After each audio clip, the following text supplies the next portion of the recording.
Hello and welcome into another edition of Snakes Territory. I am Jesse Friedman here with Jack Sommers.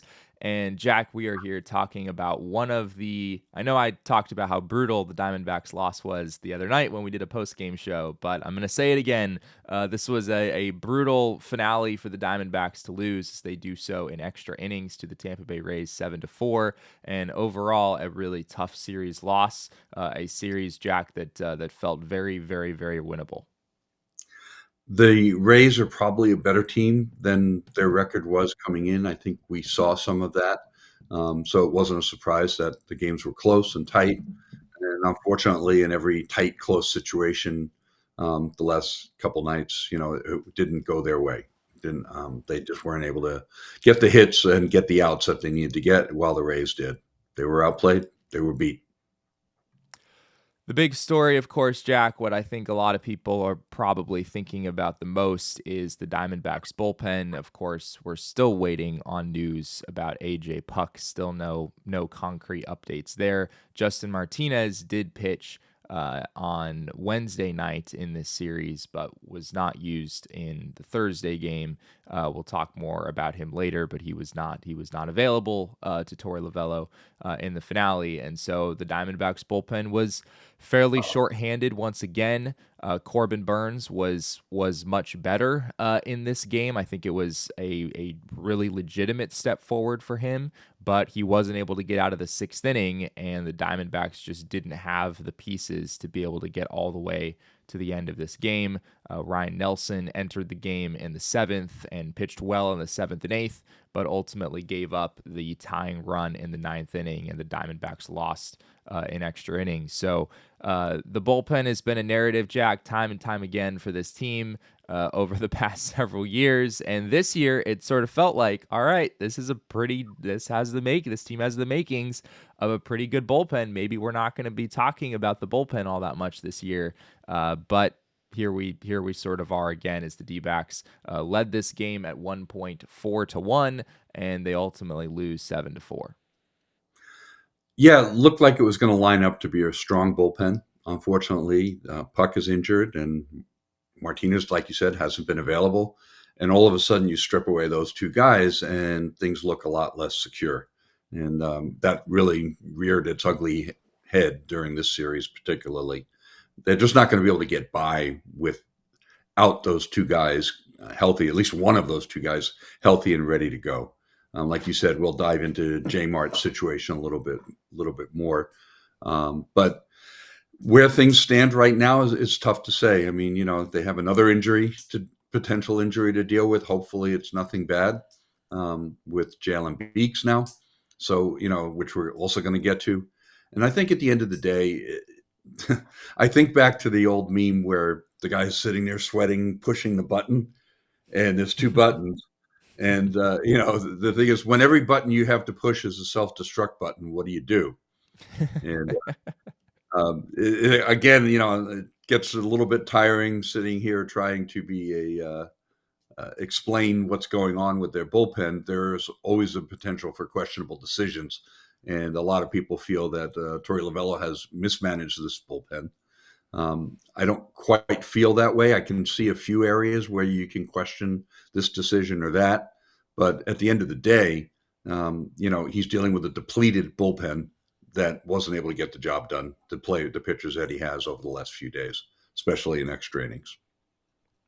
I guess the decision that people would point to from the finale of this series was Shelby Miller potentially entering the game a little bit too late. The Tampa Bay Rays entered the ninth inning down 4-3, and Torey opted to stick with Ryne Nelson, who had already put up zeros in the seventh and eighth innings.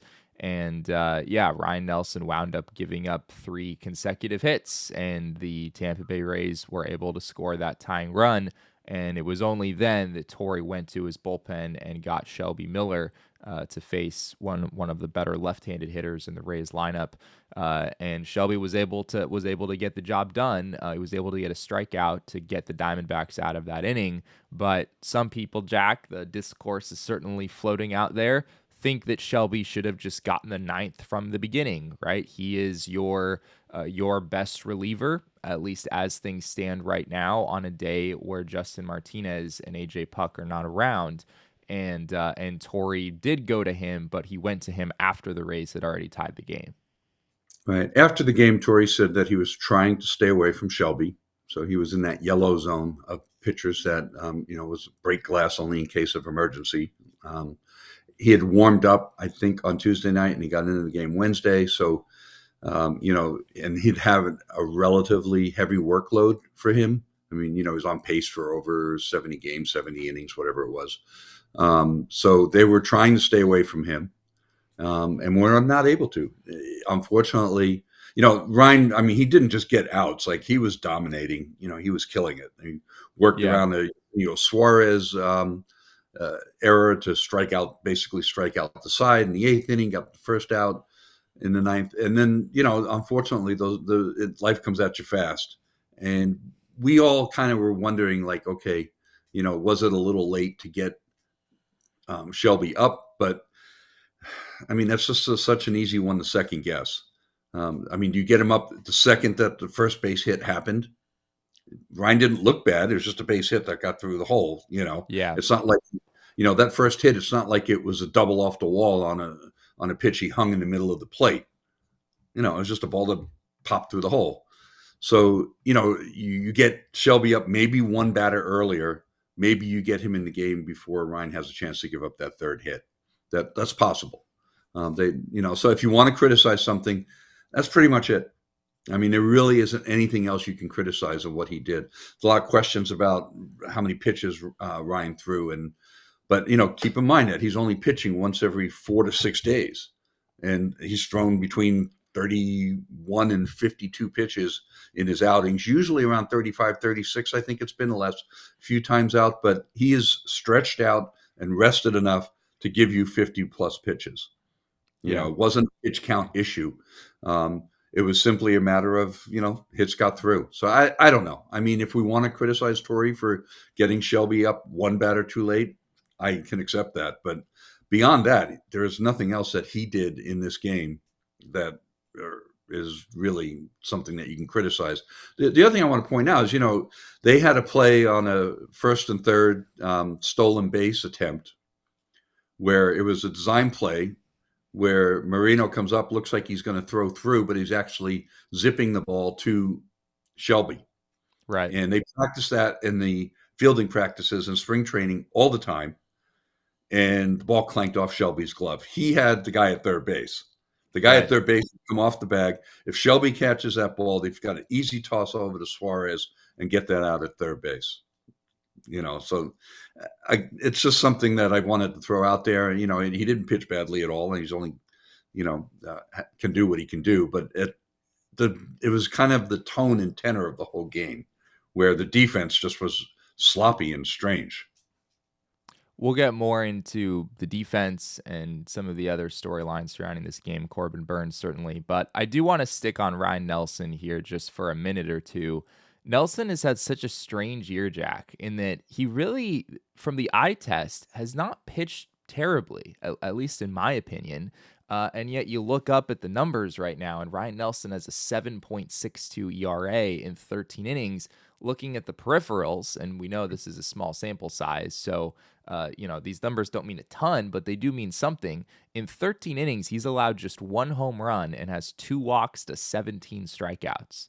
Like, that's pretty dominant level stuff, at least for your under the hood numbers. And yet you look up and he has a 7.62 ERA, right?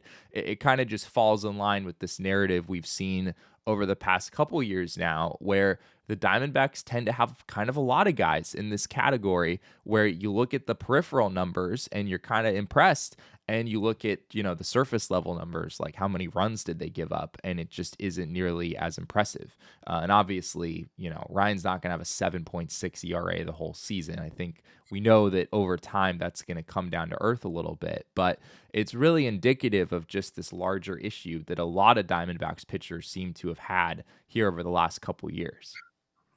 I was going to make a snarky comment like, what's his left on base percentage in the 40s?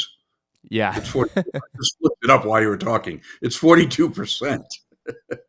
So you're You know, saying that yeah, that's tough. That means that when somebody reaches base against Ryne Nelson, they score 58% of the time, which is not great. yeah, I mean, league average is like, 25, 30%.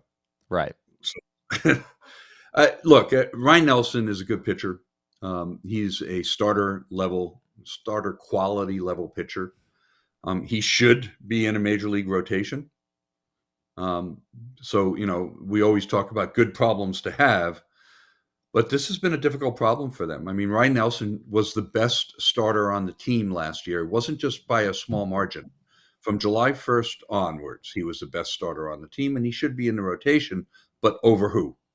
Right. I mean, and so that decision, I mean, I'm not faulting the team at all at this stage. It's just the cliche of best problems to have. It's not such a great problem right now. It's actually an issue because he needs to be a starter.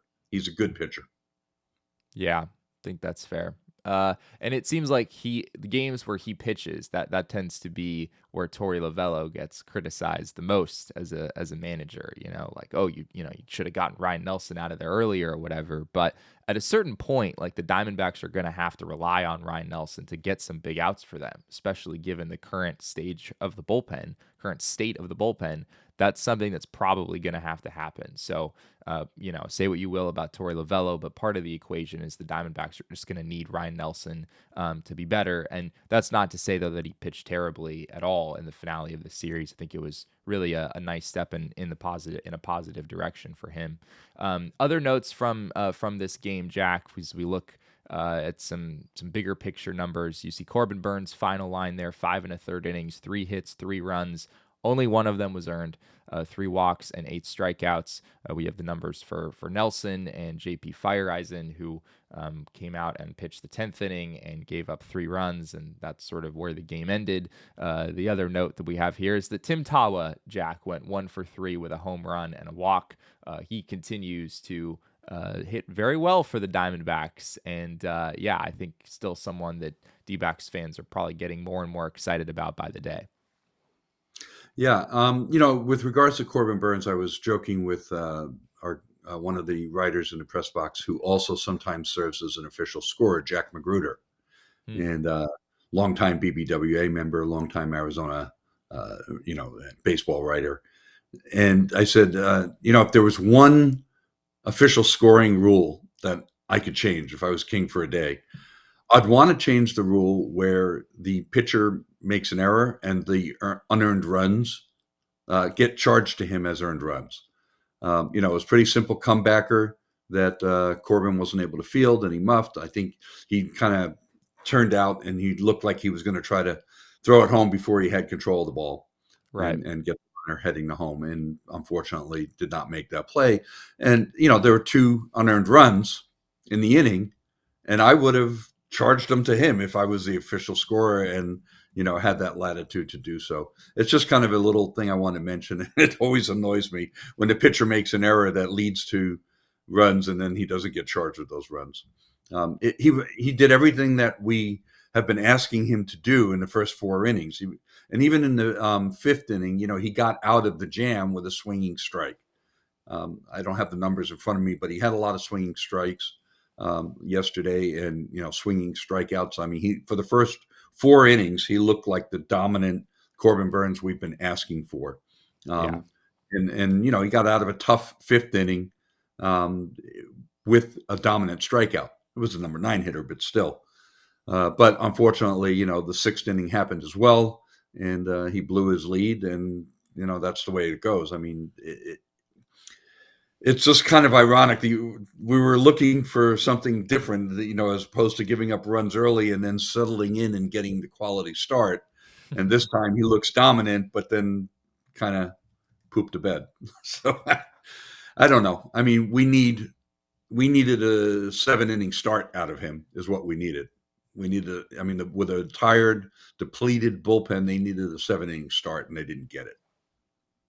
And it looked like he was maybe headed for that, right? I mean, you mentioned the first 4 innings. Like Corbin Burnes for 4 innings, Jack, looked like Corbin freaking Burnes, right? I think a lot of people were watching this game and thinking to themselves, like, this is what we paid for, right? This is the guy. And so in a lot of ways, I think it was an encouraging outing because you got to see a glimpse of that dominance, even though it didn't last his entire start. You kind of know that it's in there now, and it's just a matter of if he can find a way to just do that for longer stretches than he was able to yesterday. But yeah, he came out of this game. I mean, he had 4 consecutive strikeouts, I believe, between the second and third innings. It was 9 up, 9 down. I think it's the first time he'd done that since his start back in 2023. So he looked excellent. He got 12 outs on 44 pitches. And then on his next 45 pitches, Jack, he got 4 outs. So it was just, the fourth inning or the fifth inning, he managed to work his way out of with only 1 run allowed. But you could tell he just didn't look as sharp. He was letting a lot of curveballs. What stood out to me is his curveball was just kind of sailing on him a little bit, and he really, really needs that pitch to work off his cutter in order to be successful. But with regard to the cutter itself, the velo was up on that pitch a little bit yesterday. It averaged 94.6, I believe. Yeah, 94.6 miles an hour, maxed out at 95.8. The movement looked a little bit better. We've talked on the show before about how last year Corbin Burnes' cutter had a little bit too much ride on it. I think he wanted a little bit more drop, and it had 1 more inch of drop on average yesterday than it has had prior to that. So yeah, I think it was another step in the right direction, right? What we kind of keep saying with Corbin Burnes. But it's funny, you look up at his final line in this game, it doesn't necessarily look sparkling. But 5 1/3, 3 runs, 1 earned in this game versus 6 innings, 2 runs in his last outing. I thought he looked worlds better for at least the majority of this start than he did his last time out. Yes, for sure. I mean, again, moving in the right direction in that regard. I kind of wanted to. So a thought crossed my mind about Ryne Nelson. I apologize to backtrack here, but there's one thought I want to get out. They can't afford to just shorten him up and say, all right, let's just turn him into a one inning reliever. Christian Mena and Gilbert Diaz and Tommy Henry, and the guys in Reno are not pitching very well. I mean, they're simply not in a position to just step into the rotation should something happen. So the Diamondbacks desperately need to keep Nelson stretched out to that 40 to 50 pitch range, pitching once every 5 or 6 days, so that he can step in to start if they need. Because if a starter goes down and Nelson's already shortened up and you can't put him back as a starter, then they're really in a tough spot. So just keep that in mind as well. Before we move on from the game yesterday, I do want to hit on the defense again real quick. You mentioned really what was the most costly error in this game, which was made by Corbin Burnes himself. And yes, maybe he should have been charged those other 2 runs. I for the record don't mind the rule as is. I think there's a difference between a pitcher giving up runs because of their pitching and a pitcher giving up runs because of their defense. And at least like statistically, I kind of like having those things separated out. But I digress. The Diamondbacks did not play very good defense as a whole in that game last night. And that's sort of been a trend here, Jack. Not to say that the Diamondbacks have been a horrendous defensive team in 2025, but certainly not as sharp as we're used to seeing. And I think that might have those other 2 errors that came later in the game last night in the 7th and 8th innings. Ryne Nelson, to his credit, was able to pitch around both of them. He basically had to get 4 outs in both the 7th and 8th innings. But that had an effect, right? Like part of his pitch count driving up as high as it did was because he had to face an extra hitter in both the 7th and 8th innings. If those don't happen, maybe he's a little sharper in the 9th inning. Maybe he's able to actually shut down the Rays in the 9th instead of needing Shelby Miller to come in and allowing that run before Shelby entered the game. Yeah, it was funny when Torrey was asked whether or not that impacted Ryne and if he felt that there was a cascade effect there. I can't remember the exact word he used, but it was kind of like possibly, when he says something like that, he actually means, yeah, for sure. Yeah. And, I mean, they were routine plays. It was a ground ball right at Jerry. It was hit hard, but I mean, it's definitely a ball he's got to handle. He hardly had a move either way. Is right at him. And then Suarez, routine play, boom, sails the ball over Naylor's head. So, I mean, those are just really basic plays where they're not moving their feet properly. Yeah. And that's exactly what Torrey pointed to. And, it's just, I mean, if we want to get upset and say unacceptable and all of that, I mean, that's really where it's at. They've had 6 multi-error games already out of 25 games played. Last year, they had 11 all year long. We're not imagining things. The defense has been shaky. There's just been too many mistakes, too many errors, and they've often come in very costly ways. I mean, sometimes, an error is made and it looks bad, but it doesn't really hurt you that much. But in this case, it didn't. The 2 infield errors didn't, like you said, didn't directly lead to runs, but they led to extra pitches, and it just was not helpful. Let's put it that way. The Diamondbacks are now tied with the Milwaukee Brewers for the 8th most errors in baseball at 16. Somehow the Boston Red Sox have 27, which is wild to me how you could have 27 errors at this point in the year. But defensively on the whole, you look at defensive runs saved, Jack. The D-backs have backtracked a little bit in that regard. Over on Fangraphs, they are at just an even 0. So neither positive nor negative, just right at 0, which ranks 21st in the league. And then outs above average, they're a positive 3, which has them tied for 8th. So it's not like these defensive metrics are absolutely terrible for them, but we're used to seeing the D-backs in the top 5 in these categories. So seeing them in the middle of the pack is definitely a change of pace. We'll see if that improves over the course of the year. We're going to get into some injury updates here in a second, but we did want to check back in on the NL West. The Giants won again, Jack. So here we are with the Diamondbacks still sitting in 4th place at 14-11. Above them, we have the Padres in the number 1 spot at 17-8, the Giants at 17-9, the Dodgers at 16-9, and then the Rockies, of course, down in the basement at 4-20. And we've talked about it already, Jack, but this schedule for the Diamondbacks is only getting more and more brutal, it feels. I know the Atlanta Braves do not have a great record. We're going to talk more about that series in a second, but it's the Braves, then it's the Mets, then it's the Phillies, then it's the Mets again, then it's the Dodgers. Regardless of what these teams' records are right now, this is a really, really tough upcoming stretch for this team. Yeah, and on top of that, I mean, the Braves, they've won 5 of the last 6. So, they're the Atlanta Braves. Don't just kind of look at their record at 10-14 or whatever it is right now and say, well, that should be an easy series to win. And I don't think so. And like you said, Mets, Phillies, Mets, Dodgers, Giants, Dodgers. I mean, when we put up the graphic at the beginning of this homestand, and I think it was, and we looked at the next 25 games, and I think I said, hey, I'd take 13-12 out of that 25.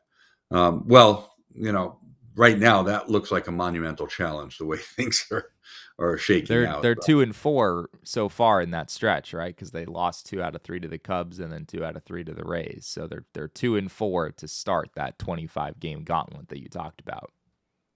Yeah, so it's not looking. I mean, it's kind of crazy. I mean, they're 14-11. That's a .560 win percentage. That's a pace for 91 wins. It's not bad. And yet, I mean, I had somebody ask me, they're clearly a below average team, and I'm like, they're on pace for 91 wins. I don't think we can say that just yet. No, there's some issues here that they need to work through. They have bullpen depth issues. They have defense is not as good as it was. They've been inconsistent on offense. But at the same time, they're 14-11. They're not 11-14. So I think that needs to be pointed out yet again.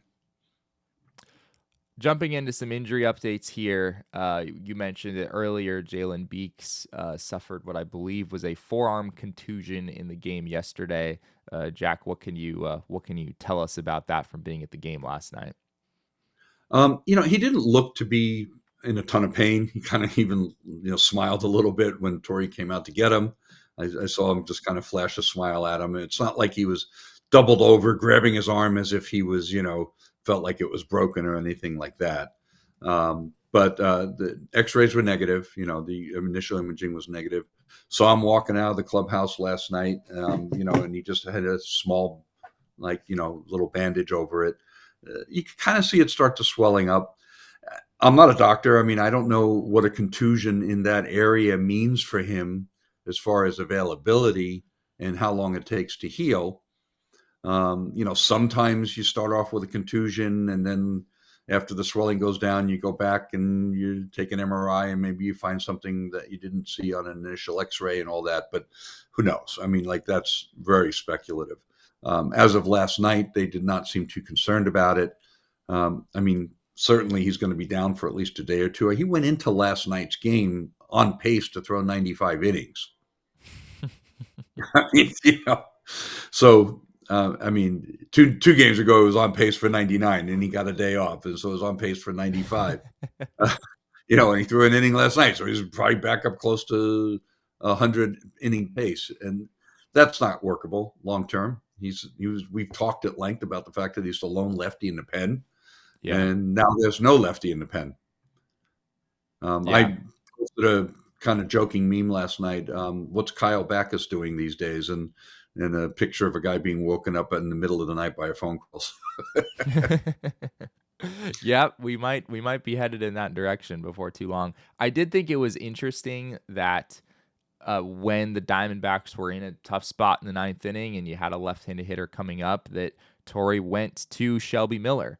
And I guess it's not all that surprising because Shelby has clearly been, among the relievers who Torey could use yesterday. Shelby has certainly been the best. But I think that might be something we start to see more often, where Shelby is kind of used in a sense as like a lefty, not like a full-on lefty specialist, but kind of a lefty specialist, because we've talked about it before. His splits against lefties the past couple years are really, really impressive. I'm still not sure if he's given up a base hit to a left-handed hitter this season. Yeah, it's something that I think we might continue to see, something that Torey Lovullo can kind of use to his advantage, as his left-handed depth is very, very thin right now.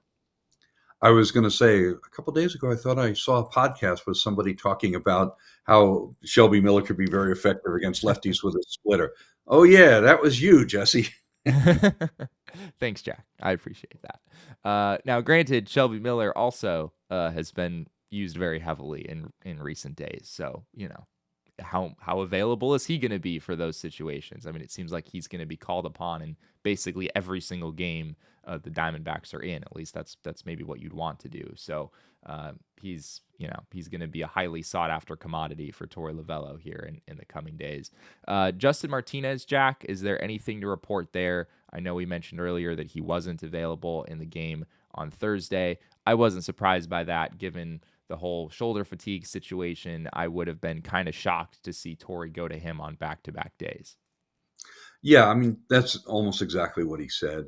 He said after, having been down for the reasons that he was and pitching the night before, he said it wouldn't be fair to ask him to go on back-to-back nights, which created, those words, it wouldn't be fair, created some upsetness in the ether there. But I get it. I mean, I asked him specifically. I said, did Justin tell you himself he wasn't available, or was that your call? And Torey said it was a group decision together with the coaches, the trainers, the medical staff, and the pitcher himself, that they all talked about it and talked through it together as a group and came to the conclusion that he should have the night off. So, hopefully they can take the guardrails off here over the weekend. I mean, it's rough enough as it is if they're in a situation where they can't use Martinez in back-to-back days. Jesse, I'm going to ask you to give me just a little latitude here. I want to just read something off real quick that Alex D'Agostino wrote on our website. Sure. I was on the Diamondbacks on SI, and he spoke about the diminished bullpen depth. We know what we're dealing with. I mean, Puk, in a best-case scenario, is going to be out for a while. Martinez has been down. He's pitched once in the last 6 games. Now Beeks is hurt and potentially out at least a game or two. And Alex's summary paragraph in discussing the bullpen depth and management, he wrote this: but regardless of one's feelings surrounding Lovullo's bullpen management, The inescapable fact is that Arizona's relief corps is much, much weaker all the way down without two of their top arms. An obvious conclusion, but a concerning one, as injuries are often unavoidable facets of a 162-game marathon. The D-backs bullpen has everything it needs to be a team strength, but it can't function for long, missing a significant chunk of its talent. And I think that's the big takeaway here, which is, they were positioned to have a really strong bullpen with Puk and Martinez, and then other pitchers behind them. And without one and a half of those, it looks a lot different. And so we're just going to have to see, who's able to stabilize. And the two other guys, Beeks and Miller, that have been pitching well, have been pitching too much. So there's a lot of concerns here. They started the year off, their first 19 games, they had a 3.48 bullpen ERA, and the FIP and xFIP were both well under 3. And, in the last 6 games, the bullpen ERA is like 6.75, and, the FIP and xFIP aren't much better. So, that's just where we stand right now with the bullpen. Now, Kevin Ginkel had a rehab assignment. I pitched in a game on Thursday. Yep. The line did not look good, but through 22 pitches, his velocity was ranged between 94.5 and 96.5 on the fastball. Ranged between 83 something and 87 something on the slider. As of yesterday pregame, Torrey had not spoken with him directly as he was going through his post-game routine and all of that. But I don't know if Ginkel's going to start one more time on his rehab assignment or just come back. I'm not sure what that's going to look like. We'll find out probably today. As tough as it is for the Diamondbacks to be without AJ Puk for however long it ultimately will be, if Justin Martinez is in fact still healthy and sometime soon will be able to be available for Torey Lovullo at sort of the normal usage rate that we would be used to seeing, I still think this Diamondbacks team, I'm not going to say this bullpen is going to be great, Jack, but I still think that with Justin Martinez, Shelby Miller pitching the way that he is, Jalen Beeks, if this is just a contusion and he's back with the team pretty quickly, Kevin Ginkel coming back would be a significant lift for them as well. There's enough pieces here. Ryan Thompson, I guess another name I should say.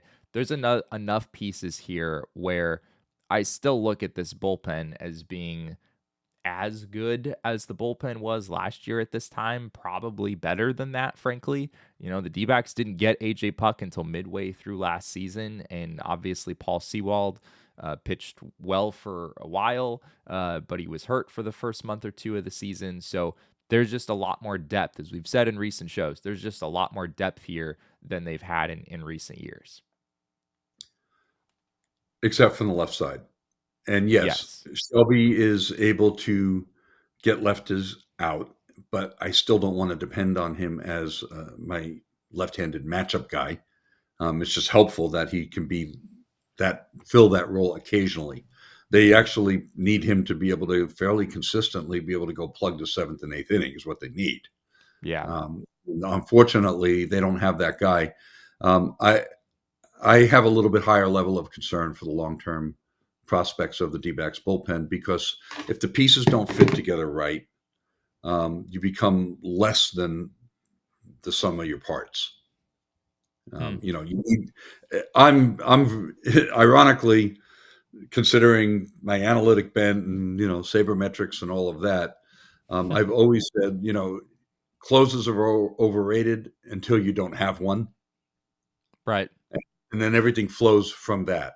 I mean, the bullpen functions best when you have an established closer and a good lefty to take care of that side of it when you need it, and a couple of really good setup men, and then enough depth behind them that they're not, like last year, the problem that they really had was the earlier bullpen guys were pretty horrific, 5th and 6th and sometimes early 7th inning. They gave up a ton of runs, the guys they cycled through there.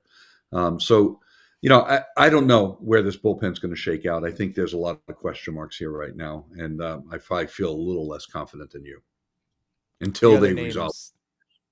Yeah, that's definitely a fair. I see where you're coming from. The other names I should mention there are Juan Murillo, who granted it's still very early, but has looked like a guy that you can plug into a higher leverage spot if you need to. We've seen that a couple times the past week. He's looked pretty good.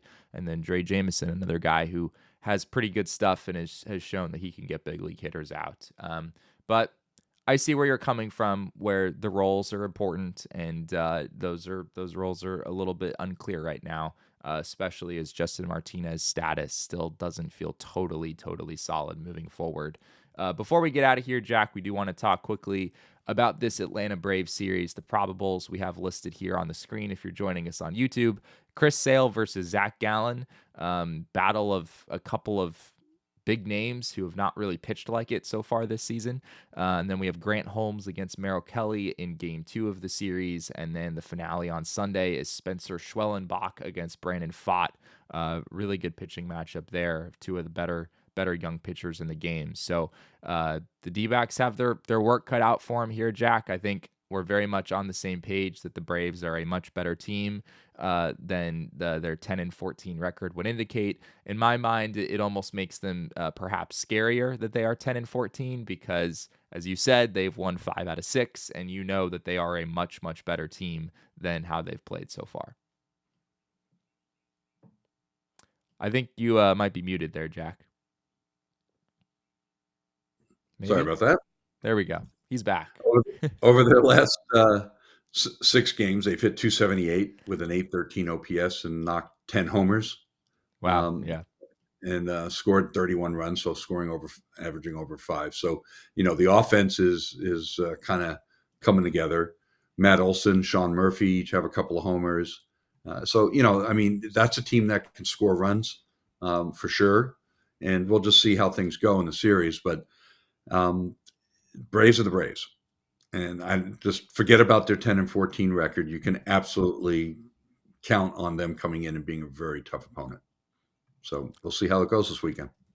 I will give a quick shout out to Randall Grichuk, who presumably, Jack, will get to start the Friday game against Chris Sale because Chris Sale is the first lefty the Diamondbacks have played. And I don't know how long. How long has it been, Jack, since Randall Grichuk has started a game? I know you looked this up at one point. It's been 2 weeks. Yeah, you're right. April 11th was the last time that Randall Grichuk started a game, and it is April 25th. So that is 2 full weeks where Randall Grichuk has been used exclusively off the bench. So big day for him to finally get back in the lineup on Friday. And then, yeah, Grant Holmes and Spencer Schwellenbach, both very formidable pitchers going in the 2 final games of the series. Chris Sale, of course, he won the Cy Young last year. He's another guy who started slow, but certainly expecting him to turn things around. So the D-backs have their work cut out for them, both in this series and the one after that, and the one after that, and so on and so forth. That's just how the next few weeks are gonna play out. So we'll see what it all looks like. We really appreciate all of you being with us here on Snakes Territory. If you haven't already, be sure to subscribe to our channel here on YouTube. Drop a like on this video and leave a comment. We always love hearing from you. If you like joining us over on the audio only side, we'd really appreciate it if you'd leave us a rating and review. Several of you have done that in recent days and said some very, very kind things and really just made my day every single time. So very much appreciate that.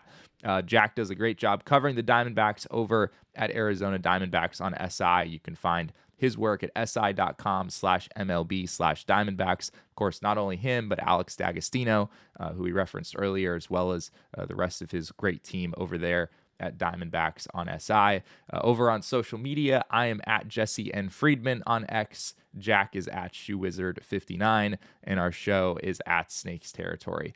Jack, anything else before we say goodbye? I just also want to say thank you for all the listeners and supporters. It's been really great.